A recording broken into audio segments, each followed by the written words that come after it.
Esse vídeo é patrocinado pela Paperlike. Você está se preparando para comprar o mais novo M3 iPad Pro assim que sair? Segura os cavalos.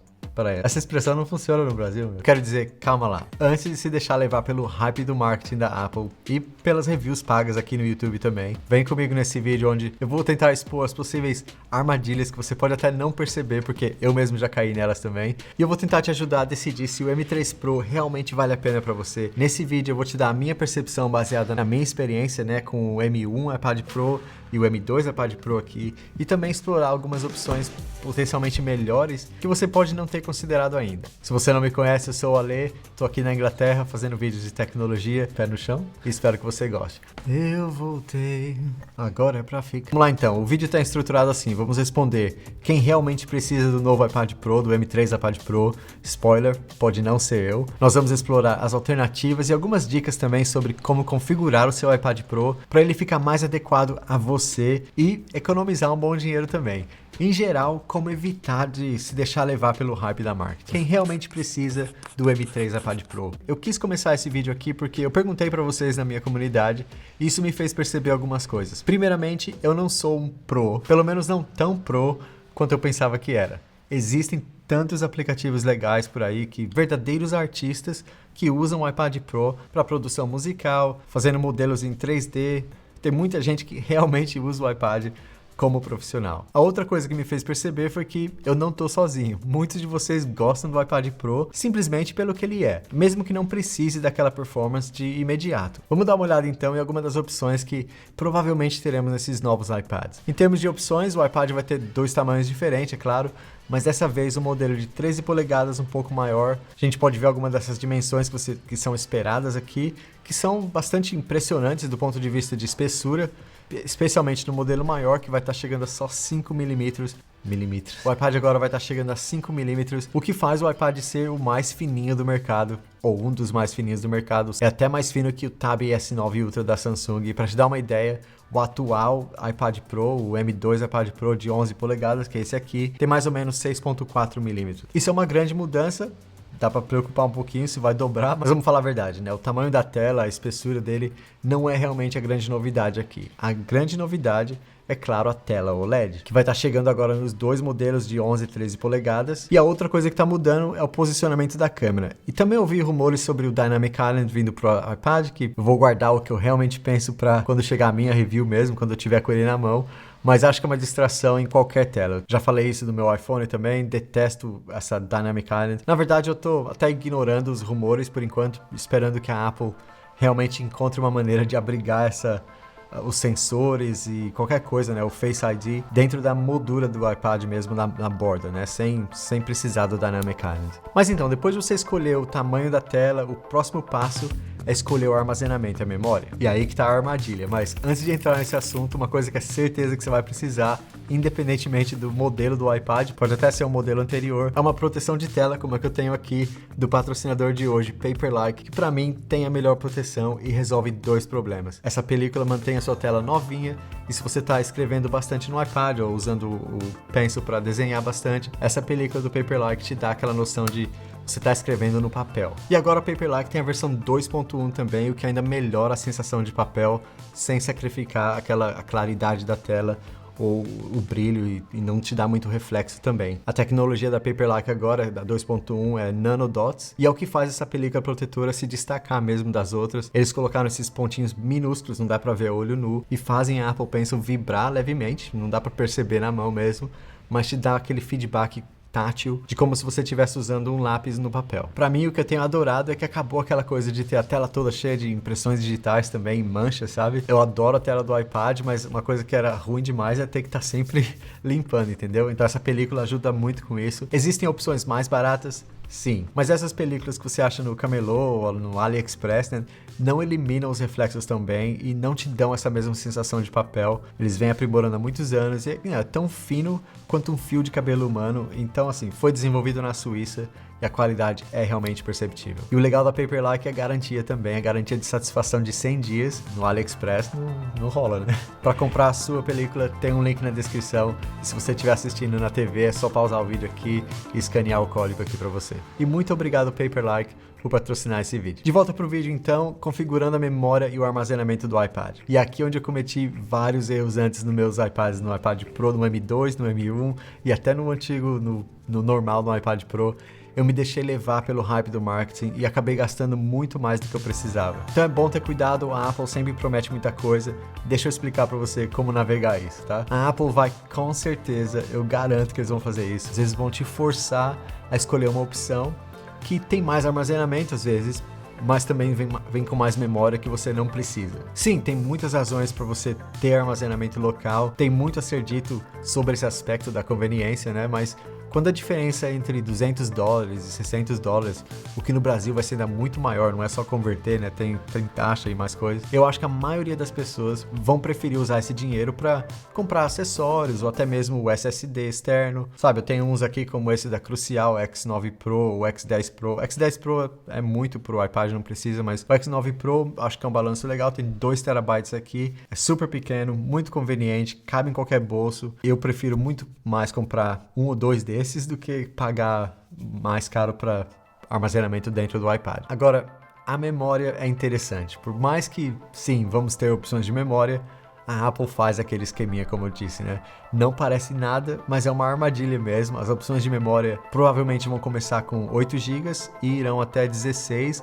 Eu estou ouvindo até 24 GB de memória. A Apple geralmente coloca essa opção de termos mais memória juntamente com a opção de armazenamento. E às vezes você pode falar, não, eu quero mais memória e não quero mais armazenamento. E você adivinhou, né? Essa opção vai te custar muito mais do que se você fosse só fazer o upgrade da memória. Mas a notícia boa para você é que, na minha experiência, o iPad ainda está longe de depender de memória. Muitos apps do iPad nem tão desenvolvidos para usar muita memória. Foi só no iPadOS 17 que a Apple começou a deixar os desenvolvedores utilizar mais memória. Lembra do que eu disse no comecinho do vídeo, né? A maioria das pessoas vão ficar muito bem com 8 GB. E a minha recomendação aqui é esperar e ver o que a Apple vai dizer sobre os aplicativos do iPadOS 18, se eles falarem alguma coisa, né? Porque eu acho que só sabendo disso mesmo, se o iPadOS 18 vai tirar proveito dessa memória. Geralmente isso vem lá no WWDC, que é um evento geralmente em setembro. Então é claro que a memória pode fazer diferença, mas como o iPad está agora na versão iPadOS 17, não há muitos casos de uso por aí onde a memória se torna algo importante no iPad. Isso é um pouquinho diferente se você for um verdadeiro pro. Eu estou te mostrando aqui alguns exemplos que eu testei sobre o que você pode fazer com 8 GB e 16 GB. Se você estiver gerando, por exemplo, telas de 8K no Procreate, 16 GB vai te permitir 49 camadas abertas, que é muito, né? Isso foi baseado em um teste que eu fiz comparando os dois iPads, o M1 e o M2 iPad Pro, rodando o iPadOS 16 na época, mas eu acabei de fazer esse mesmo teste no iPadOS 17 e continuou o mesmo, o limite não mudou nada. Então assim, o software ainda é o limite, sabe? 8 GB ainda me permite criar 25 camadas de 8K no Procreate, e esse limite sobe para 122 camadas se eu mudar para 4K. Então, como você pode ver, nesse cenário, 8 GB de memória vai ser mais do que suficiente para muitas pessoas. E quando eu fiz alguns modelos de 3D, eu tive que aprender isso para testar também, não vi nenhuma diferença na experiência ali. Então, para os verdadeiros pros por aí, né, minha recomendação é assim: pensa nas limitações do software que você usa, se é o 3D, se é música, se é qualquer software que for, para ver se o aplicativo em si vai poder usar mais memória. A única ressalva aqui é assim, é o tempo de exportação, sabe? Quando você terminou o trabalho e vai exportar, nos meus testes a memória maior sim fez a diferença quando eu estava exportando vídeos, por exemplo, e tem também o Media Engine no iPad novo que é diferente, no ProRes que é diferente, então faz a diferença assim, o chip em si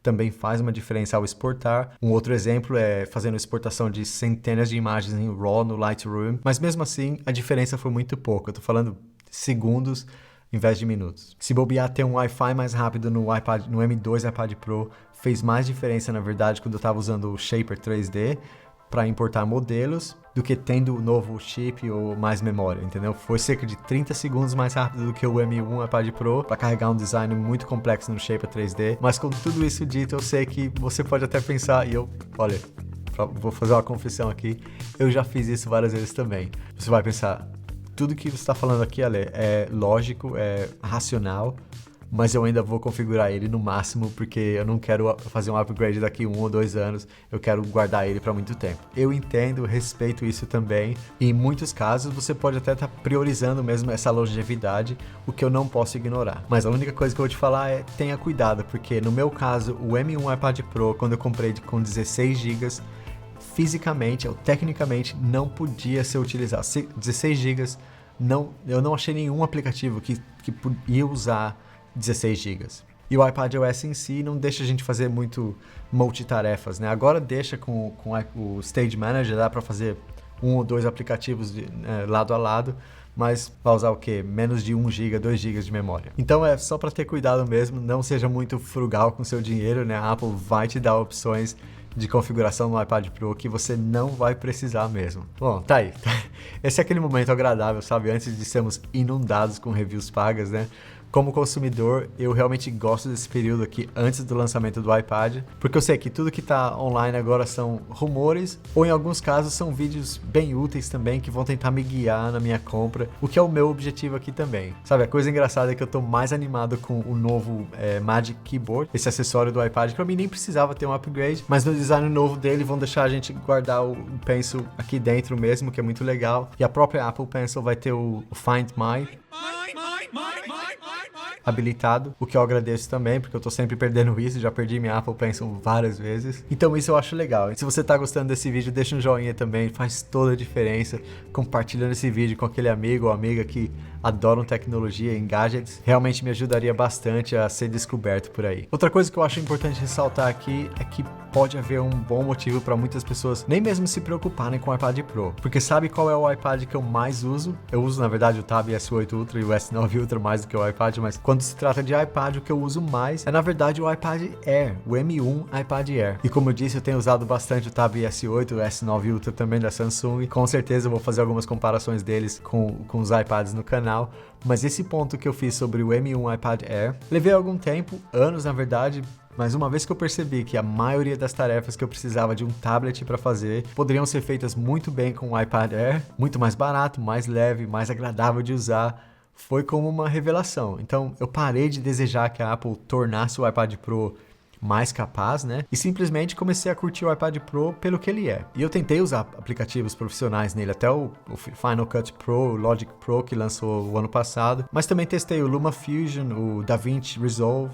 São versões que são mais simplificadas e por mais que seja legal, né, poder fazer essas coisas no iPad, para mim assim, eu preciso de uma transição mais fluida entre o iPad e o Mac. Por exemplo, eu adoraria poder começar um projeto no Mac aqui no estúdio, ficar o dia inteiro trabalhando, depois ir para casa, jantar com a minha família e depois da janta sentar no sofá e continuar o projeto no iPad. Mas não é possível. O Final Cut não permite edições usando armazenamento externo, mas é assim, por mais que eu adoraria pensar que eu sou um pro e preciso do iPad Pro, lá no fundo eu sei que eu só gosto demais de gadgets. E a Apple, você pode apostar que eles sabem disso. Eles vão jogar com esse fato e vão me fazer acreditar de novo que eu preciso de um iPad Pro, e eu já caí nessa antes. Pessoalmente eu tô animado com o novo iPad Pro, porque vão mudar bastante coisa nele, tem um acessório novo, mas com certeza eu vou ser muito mais cuidadoso com a configuração que eu escolho. A menos que a Apple lance algo completamente fora do comum,